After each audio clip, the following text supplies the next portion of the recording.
I'm Kyle Widger. This is the Creator Series. Today we have Lawrence Lenihan, co-founder of Resonance, formerly founder of First Mark Capital, investor in companies like Pinterest and Shopify and Tommy John. Thank you, Lawrence. Pleasure to be with you. I'd like to start off, maybe take it all the way back to pre-university. Okay. How you grew up and how this did or did not impact your path and how successful you've obviously been. I was a product of the mean streets of Chappaqua, New York. That rough upbringing. No, it was like something out of a postcard. Chappaqua wasn't as well known as it is now, but it was a small, peaceful town. I had two parents who. I'm the product of a lawyer and an English teacher, and therefore I am a nut about grammar. But other than that, they felt the sun rose and set around me. And were they tough on you? Did they push you to? They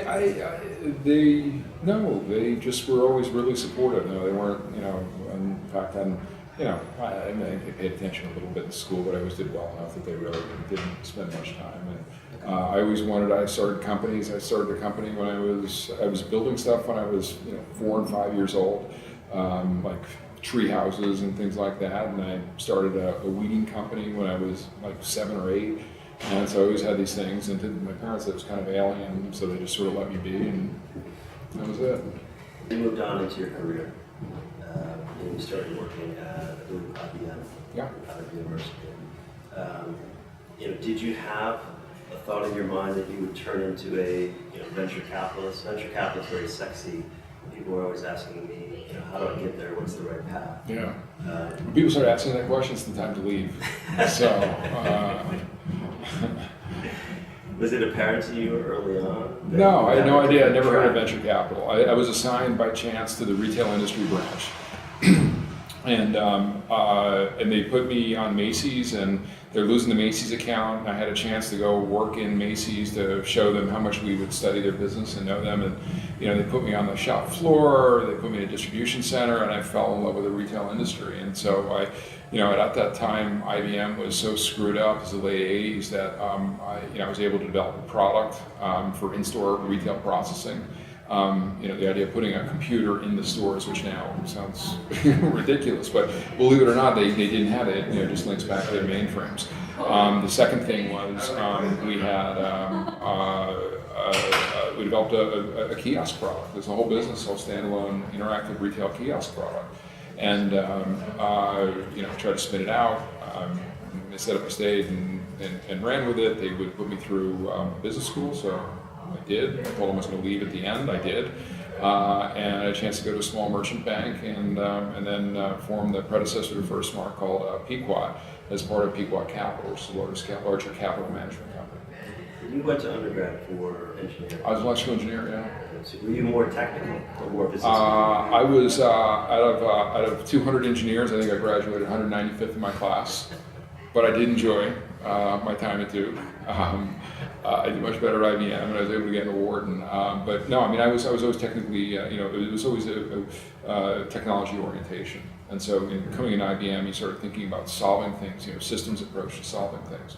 So that's really been, IBM. Honestly, it was the greatest thing in the world as a place to start. It teaches you how organizations run. It teaches how people, act in a work environment. Kind of approaches that you can bring. Also, a lot of things what not to do. What happens when you're a market-leading company and the world shifts from underneath you. Sure. Interesting. So let's transition from where you were founding First Mark Capital now to Resonance. I know it's much different. It's not traditional venture. You're not just investing. No. But I think I think the thing that I always saw about the venture industry is, venture capitalists always talk about disrupting industries, but they never talk about disrupting venture capital. And as you see now, it's like the sexy thing to get into. When I got into it in 1996, not many people knew what the hell a venture capitalist was, which, by the way, was the greatest time in the world to join venture capital. I felt like Forrest Gump in the shrimping boats, but founded two firms, both of which did very well. When I founded FirstMark, leaving, we had Pequot was a larger multi-stage, multi-industry fund, and we changed. FirstMark was completely different. It was all technology, all early stage, all New York. And it was a big bet. I mean, it doesn't sound like that big of a bet now, but in 2007 it was a gigantic bet. But it was just a tectonic change that I felt coming. I told my partners about a year before I was going to leave FirstMark about forming Resonance, and what I saw is another tectonic change that's happening in this industry. And I think that the future of investing and building companies is you've got to declare major. You've got to know an industry better than somebody else. Right now, we know this industry better than anybody else. We can make something from raw material all the way to customer doorstep. What do we want to build here? We want to build 300 brands over the next 10 years. And we're going to build them that they can outperform a Zara. But it's also providing capital, it's providing operating, it's providing a whole lot of things. It's adjusting our business that we know that brands are going to be smaller and they're going to be more specific, they're going to be better, but they're going to be smaller. And so how do we make money? How do we generate returns on something along, when those dynamics have shifted? It doesn't fit into a regular venture capital type of model, and therefore we change the model. So Lawrence is a thought leader in the space of retail meets technology. We've been cited as saying you've seen the last of the billion-dollar retail fashion brands. Is that accurate, and do you still believe that today? Nah, it's funny. I wrote that piece in Business of Fashion about 3 years ago almost, and amazing how many people bring it up to me. But great piece. Thank you. I still believe it. I think this is a world where it's, the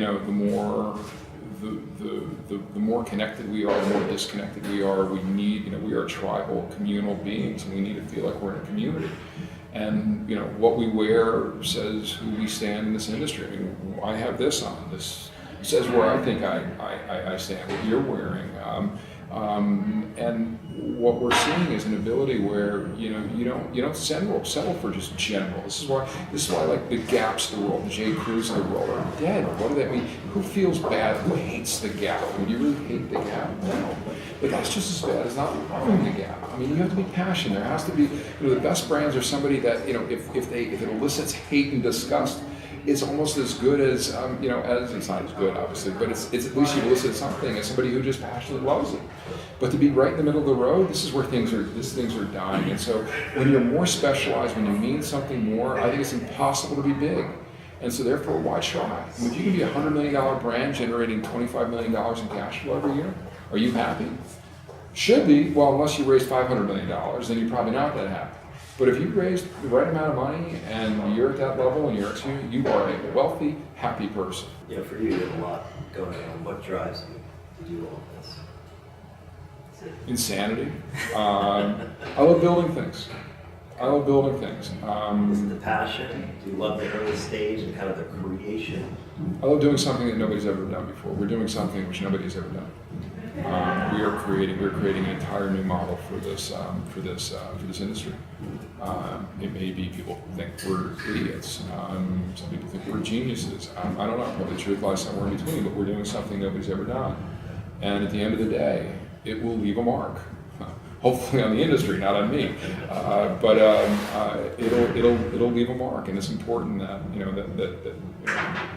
I love doing what seems really hard. Looking back, if you hadn't worked at IBM and gone to track that you went, where would you be? Can you see a parallel life where you're a normal working guy, or maybe you're in sales, For me, in my life, it's always been, I've always had this in my upbringing, I've always had this opportunity to feel I could do anything.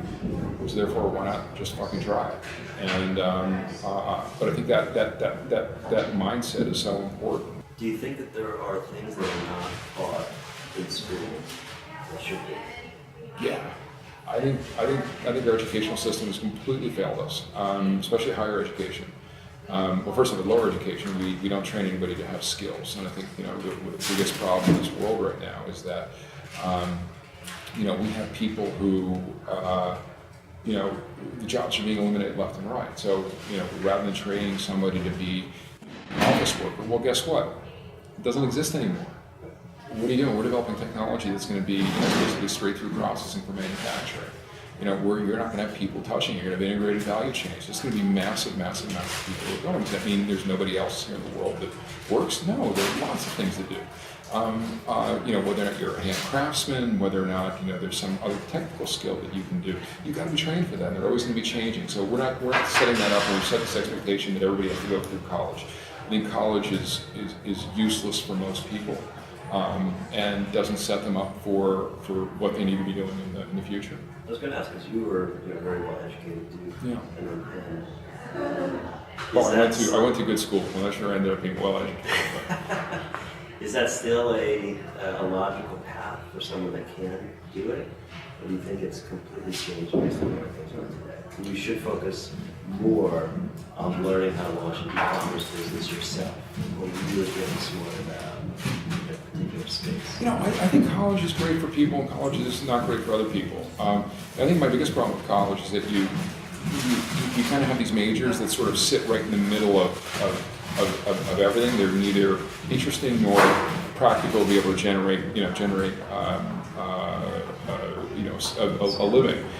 What I would do is I would make somebody be a computer science major and a philosophy major, or French Renaissance art and math. Something where you get a chance to stretch your mind, to change and develop as a person.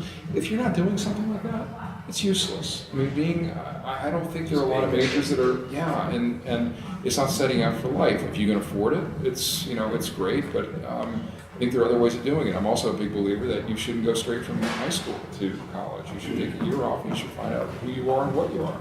Best investment for you? Well, there have been a lot of investments that were lucrative. The best investment, the one Next I've question is been... your favorite. This is the best. Okay.